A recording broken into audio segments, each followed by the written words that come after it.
Hi, I'm Melissa Kemble. My presentation today is titled A Corpus-Based Analysis of Athlete Identity and Patriarchal Discourses in the Australian Sports Media.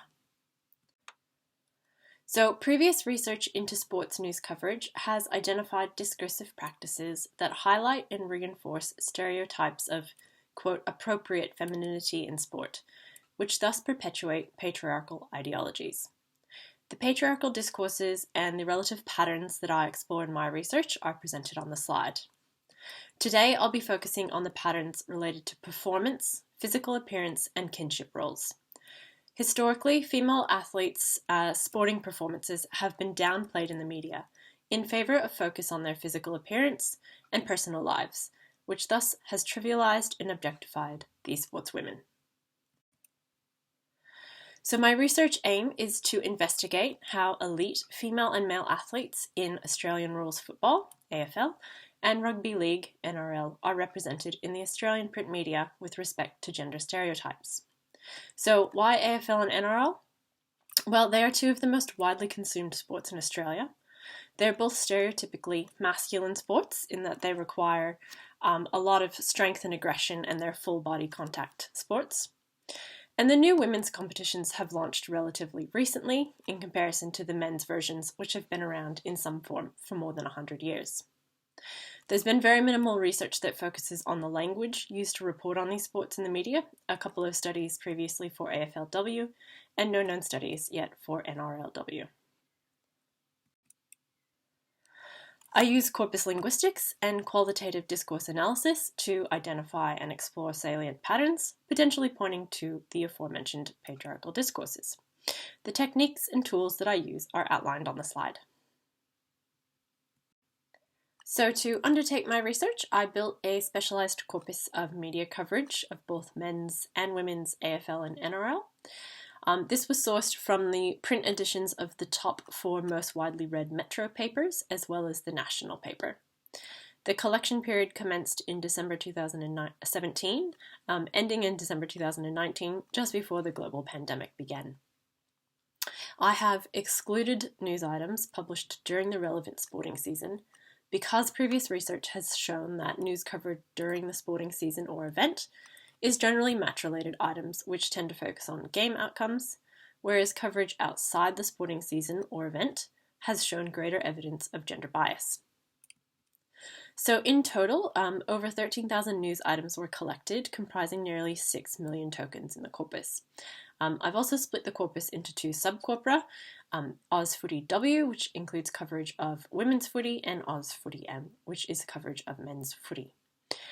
As you can see on the slide, there is vastly more print coverage of the men's sports, and this discrepancy is very much in line with existing research. So looking first at performance, I undertook a keywords analysis for both the women's and men's coverage as compared to the reference corpus. The keyword results were manually reviewed and coded as ability, so skills, capacity, and blunders, achievement, success, failures, and awards, and luck. Overall, there were relatively more keywords related to performance in the women's coverage, 5.2, than in the men's coverage, 3.4, which positively suggests there is a great focus on sporting performance for these female footy players than has been found in previous research of women's sports. So the slide now shows the top 10 keywords by keyness for each of the 3 categories. Looking first at the results from OzFooty W, we can see for ability and achievement, the words are mostly neutral and positive. They include gameplay skills, such as kick, punt skills, as well as inherently more evaluative words like elite and talent. There are successful match outcomes, premiership, finals, won first, awards, best and fairest, medal, and related positive descriptors of the athletes, star and best. There's only one negative word under achievement, last, which also appears on the men's list. And there were only 4 words identified for luck. Looking now at the men's coverage, we see a lot of similarities in the top 10. For ability, there's a focus on kick, with kicked, kicking, punt, goal kicker, which is a key skill used to score points in both of these sports. Under achievement, Premiership is also the top keyword as it is in the women's coverage, which suggests for both a strong focus on the overall winning teams for the season. The word last is more salient in the men's coverage, which perhaps suggests there's more focus on the losing teams here in the men's coverage than we might see in the women's coverage. In terms of words for luck, here we see both words related to good fortune, as well as those ascribing a bit more agency, so things like deserves and earned. When looking at the keywords beyond the top 10, it becomes clear there are some additional patterns in the men's coverage that are not present in the women's coverage. So there are keywords related to failure, things like beaten, blowout, conceded, lost. This could be the media's attempt to focus on supporting the women's competitions by avoiding negative outcomes. Or it could be related to newsworthiness, in that women's sports are only deemed newsworthy for exceptional performances, so not just a win, but an amazing win, or alongside personal interest stories, such as player injury or pregnancy.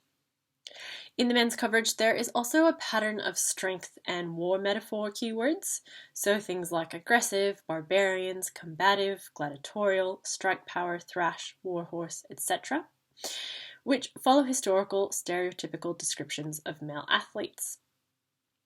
When looking at the co-text for the luck keywords, in the women's coverage, these tend to mostly focus on players' thoughts and feelings, attributing good fortune for the opportunity to play at the elite level. When looking at those agency words that we found under luck for men's coverage, these actually all relate to off-field bad behaviours and criminal allegations, so not relevant at all to sporting performance. Overall, the analysis for the women's coverage shows that there is a strong focus on words related to sporting performance, which indicates that these athletes are capable and successful. Moving on now to sexualization, looking at physical appearance. Relevant words were identified using triangulation of semantic tagging and keywords analysis. My focus is on the categories of body, clothing, and judgment of appearance. Words that appeared as both keywords and in one of the three categories on the semantically tagged lists are shown on the slide. I have excluded non-determinate words under judgment of appearance, so things like nice and good are not included, but beautiful or pretty are. And as shown in the examples on the slide, analysis of the co-text reveals there is no evidence of sexualization of players. In fact, most words are used in the context of the game, so things like positions, gameplay, injuries, uniforms, awards. There are also intensifiers, and in fact, all instances of pretty are an intensifier, so there is some evaluation there, but not of appearance. There are also idioms and entities. The words glammed and grotty do refer to player appearance, but these come from a single player quote comparing how she looks on game day to how she looks dressed up for the awards night, so not necessarily indicative of a wider discourse of sexualization. The word physique, however, does refer to physical appearance and will be discussed more on the next slide. So looking at the word physique in co-text, we see 7 of the 8 instances are in relation to a gender diversity policy that will test transgender players for strength, stamina, and physique. And this reporting comes in response to a transgender footy player who wanted a trial for the new AFLW.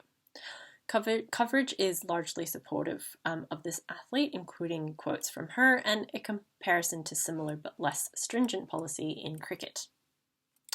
So in the example on the slide, we can see some really strong negative language. Treated me like shit, every effort, wear me down, couldn't continue, was prevented, which removes the agency from this athlete and gives the power to the AFL governing body to make these decisions. So this presents a really interesting question of how gender diverse players are represented in the corpus, which of course warrants further analysis of related terms more broadly, but is outside the scope for today. Moving on now to kinship roles, my focus today is on motherhood. So I used the semantic tagger to identify potentially relevant terms for mother and reproduction. And as shown on the slide, there does appear to be some focus on motherhood with terms like mum, mother, mothers. We see motherhood, having had kids, pregnant, birth, etc. So I then analysed the co-text to determine if these terms are relevant to footy, and if so, who they refer to, the players or someone else. A quick note that the words spawned and spawning are used figuratively and so not relevant in the analysis. So looking at the mother terms, 22% of these refer to players as parents, and 41% refer to the parents of the players. So there is some focus on positioning the players as mothers, but it's not overwhelming. And in fact, references to the players' mothers are often found in quotes from them where the athlete is talking about the support of their parents or giving another personal story, such as growing up playing footy. So there is still some focus on the personal lives, which may be a way to connect with the readership, given that these competitions are still relatively new and the athletes may be relatively unknown. In comparison, looking at the reproduction terms, these show greater tendency to position players as mothers, with 39% of reference being the players. There are also, interestingly, references to other athletes who are pregnant or giving birth or have given birth recently. And when analysing the co-text in those cases where players are positioned as mothers, it becomes clear that they mostly refer to the same few handful of players who were pregnant, recently had kids, or are trying to have kids and have been public about that. In fact, Daisy Pearce, who plays AFLW, has the most mentions with 9. Likely as she was pregnant during the season, was a key player, and obviously couldn't play. She is also a midwife, so that presents an interesting personal story angle here in terms of newsworthiness. Positively, there is focus on both hetero and same-sex relationships, so potentially a shift away from that traditional heteronormativity in relationships that has been found in previous research. Obviously, further research of related terms in the corpus is necessary. And interestingly, the NRLW coverage seems to be more likely to have mentions in passing for mother terms rather than making motherhood the focus of the story. So for example, we see things like the Kiwi star, a mother, scored a hat-trick, which does indicate residues of stereotyping exist in this coverage. So in sum, in this presentation, I explored representations of elite AFL and NRL players in the Australian print media with respect to patriarchal discourses. I specifically focused on the discursive patterns of performance, sexualization, and motherhood. And overall, the results show no evidence of trivializing performance or sexually objectifying female footy players. This is a really positive shift away from these historical biases. There is, however, some evidence for focusing on stereotypical roles as mothers, and as such, comparison to men's coverage is thus a necessary next step. And although not discussed today in detail, the text analyses also uncovered patterns related to a number of themes, including gender diversity, sexuality, violence, public image, and off-field behaviour. And finally, it is also vital to acknowledge the vast discrepancy in the amount of media coverage that continues to exist, especially in men's and women's footy. So overall, there is some positive progress towards a less overtly biased and gendered discourses in media coverage of women's sports, with these women portrayed as capable and successful athletes. However, the text analyses thus far have shown there is still distinct differences in the way that men's and women's footy are reported on in the media, many of which serve to reinforce the notion of stereotypical masculinity in footy, which could potentially continue to perpetuate the notion that these sports are by men and for men, rather than viewing the women's version as a legitimate version in its own right. There's my references, and thank you very much for watching my presentation. If you have any comments, questions, or feedback, you can get me on the email or Twitter handle on the screen. Thanks.